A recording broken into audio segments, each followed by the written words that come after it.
So if you or anybody that you know would like to support the channel, you can do that by way of the three links underneath the video in the description below. Thank you. You know, the funniest thing is I'm not even going to play the clip. I'm pretty certain that everybody has heard something of the clip somewhere, somehow, of the podcast that took place. I just want to say that the amount of energy that Dr. Umar puts into everything that he does, I love it. And it's hilarious when you have a brother like Dr. Umar who is doing and trying with whatever he basically has. There's always negativity, there's always pushback, there's always a lot of people that are naysayers. There's always a lot of people sitting in the background waiting for his downfall, wanting him to stop, wanting him to quit. And these same exact people are the exact same ones who are not advocating on an everyday consistent basis 24/7, 365 days of the year for the improvement of the black community. Dr. Umar Johnson literally stated in a variety of words that it takes a village. And he also stated that the reason why it is that you have the Pookies and the Ray Rays and all of that, all of the negative sides, is due to the fact of the lack of responsibility and leadership when it comes into the black community by way of the black men that are here. And I 1000% agree. I 1000% agree. And I'm not just stating that I agree from a perspective of the outside looking in.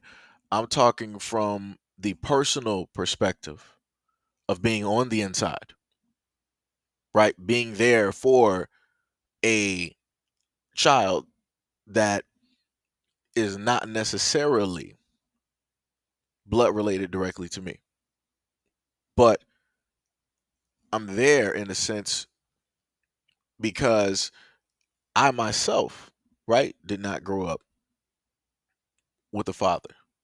That's something I didn't have. I had positive black male role models in my family. Luckily, I had them in the community. Luckily, even some of those who might have been teachers. Luckily, so I wasn't directly thrown out into the ocean without any way to, try to find an island or try to make land somewhere.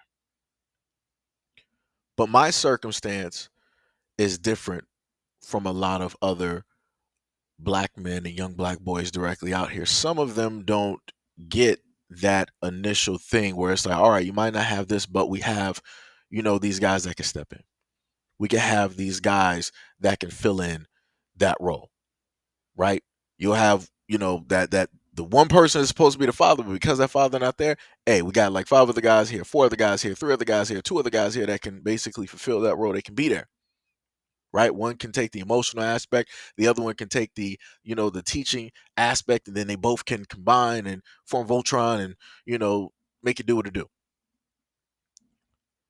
And it's amazing seeing the amount of pushback that Dr. Umar Johnson is getting online by way of black people in the black community. More specifically, by way of some of the black men that are directly out here in the community. And I can pretty much say that that is normal. That is going to be the case, because far too many times, even when I have spoken about things, I've gotten pushback. I've gotten disagreement. People want to look at things from a individuality standpoint. They don't want to look at it as a community standpoint. And the main thing that I've tried to inform black people of is the fact that you can be as individual as you want to be, but the moment in time that you just so happen to be whatnot or whatever, people are going to tell you exactly who it is that you are. It's going to register. It's going to be right there. They're not going to treat you as if you're another European. They're not going to treat you as if you're somebody, that's from the UK. They're not going to treat you as if you are somebody who was Asian. They're not going to treat you as if somebody who was Australian, and so on and so on and so on. They're going to determine, they're going to see, they're going to be very specific. So you can be as individual as you want to be. But at the end of the day, you're still going to get treated like what? Right? And a lot of people want to give a lot of pushback, but yet Umar Johnson is presenting within his argument stating how it is that these problems can be alleviated and fixed. It's not going to be fixed 100%.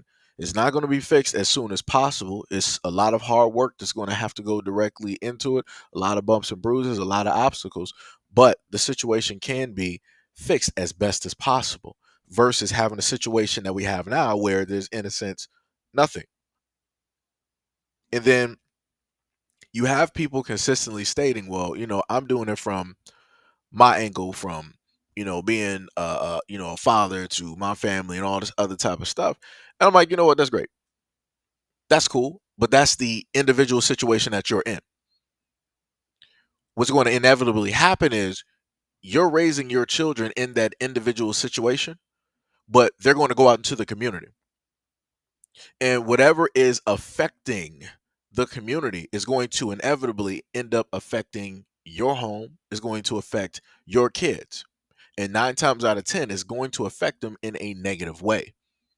So this is why I keep continuously telling black people that it would behoove you to look at this from a different standpoint instead of trying to consistently fight and try to say know this and know that and know this and know that. It doesn't make any sense, because at the end of the day, ain't nothing going to get done.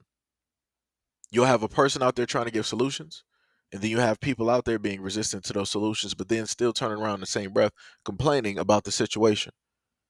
But mind you, you have people giving solutions, but you don't want to listen to them. So this is where we are when it deals with the black community. We have a group of black people. I don't care, like I said, if you're an individual, move to the side because I ain't talking to you. You're obviously a UFO, you're blue, you're polka dot, whatever you are, move to the side.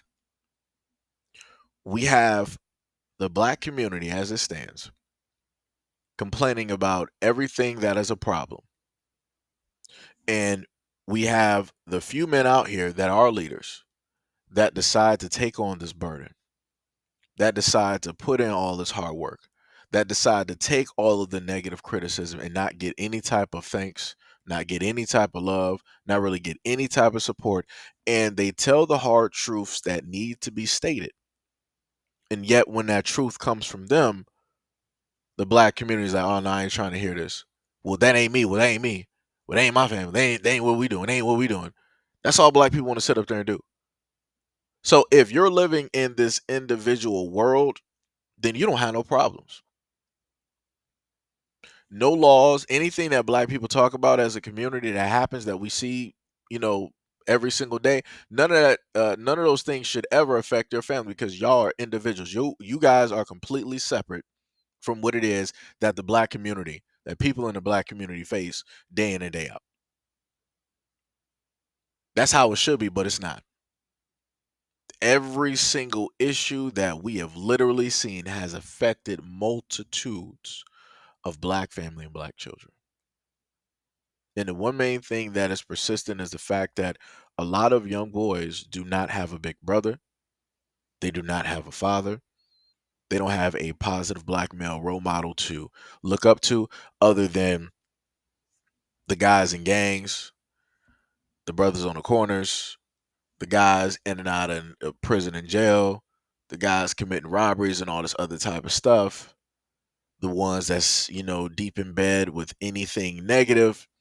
Those are the only positive male role models that they have, because those are the only ones that show results. And a lot of these young boys out here want to see results at the end of the day. This is again why they keep consistently stating that the nice guys finish last, why good guys finish last. because at the end of the day, when it deals with the nice guys and the good guys, they're looked at as vanilla. They're looked at as boring. They're looked at as they don't get no girls. They don't really got no money. Their money is just whatever.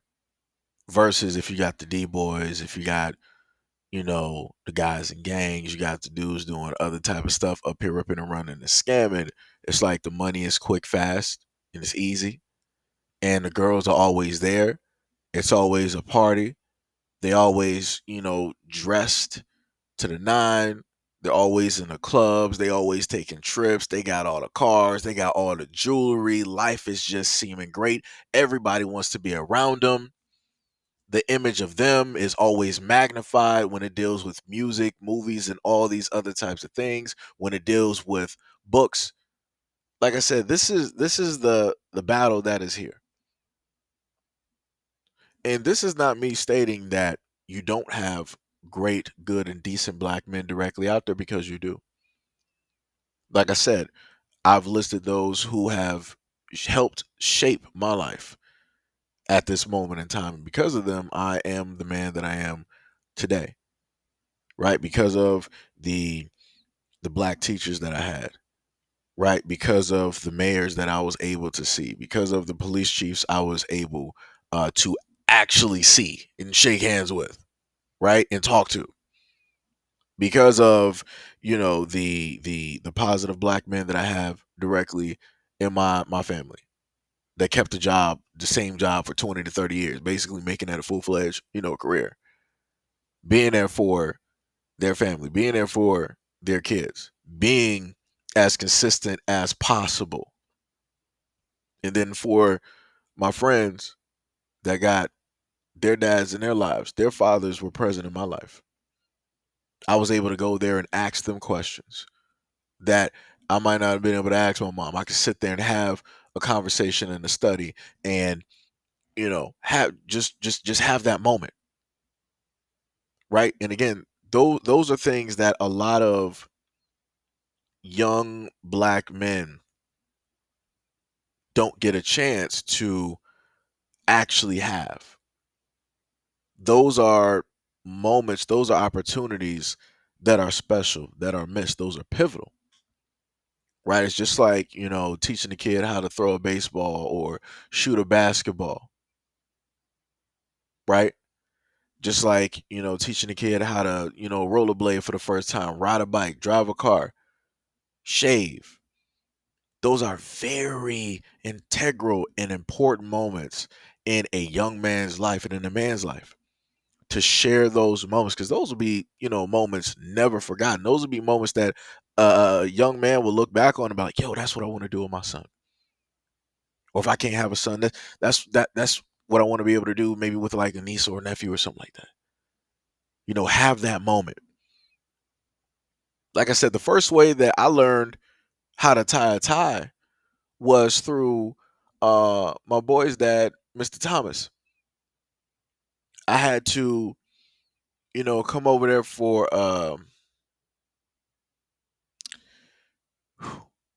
had to come over there for, my grandmother's funeral. And you know, I never, knew how to, like tie a tie, or, or anything like that. And, for me, I just being in, that moment, that was, a very, special thing, even though it was a sad, situation. Like I said, that even throughout all of that emotion, that I can still remember, and that still, comes up from having to go to, um,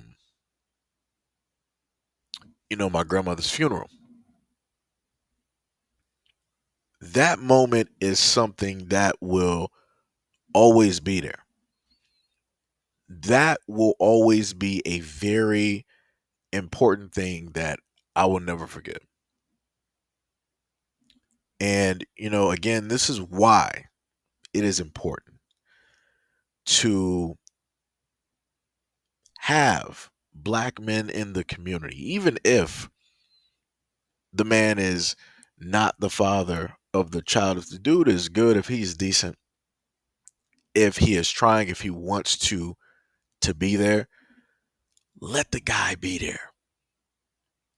Because again, you never know the the positive effect that that man could actually have on the outcome on that young black boy's development, on his trajectory. Like I said, without the black men that I was able to look up to and try to mirror after, without them being in my life, I couldn't even tell you if I would even be here right now.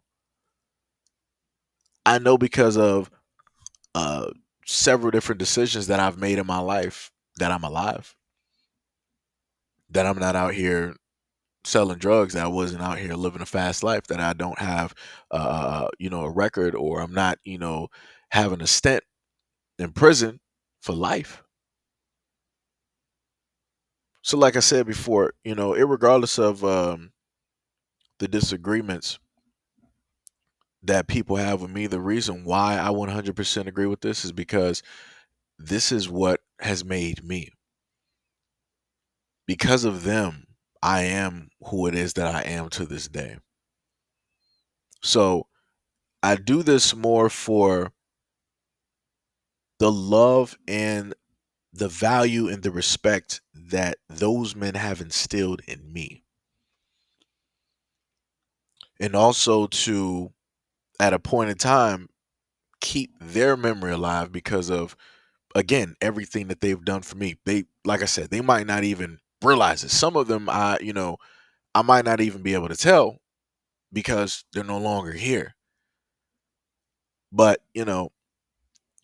like I said, there's a multitude of reasons, very positive reasons, why it is that black men are needed, why stepfathers are needed, why fathers are needed, why big brothers are needed, why uncles are needed, why grandfathers are needed.